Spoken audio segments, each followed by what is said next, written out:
Magandang umaga po. Tayo po idadako na sa ating morning prayer o aming amang kapayapaan magkari sa pamilyang Pilipino sa pangalan ni Jesus. Amen. Well, 1 Thessalonians chapter 4 and verse 15. For this we know, for this we say unto you by the word of the Lord, that we which are alive and remain unto the coming of the Lord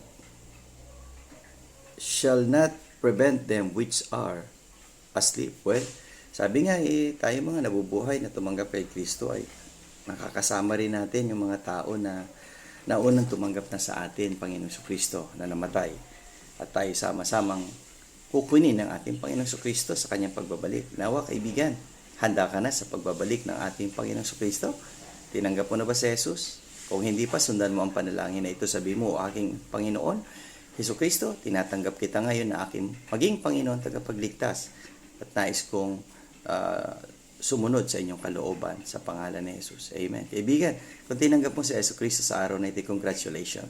Nawa magpatuloy ka sa paglilingkod sa Diyos, magpatuloy ka sa pagsunod sa kanyang kalooban at pagtalikod sa kasalanan. Okay? See you again tomorrow sa ating Strong Family Prayer and Exhortation.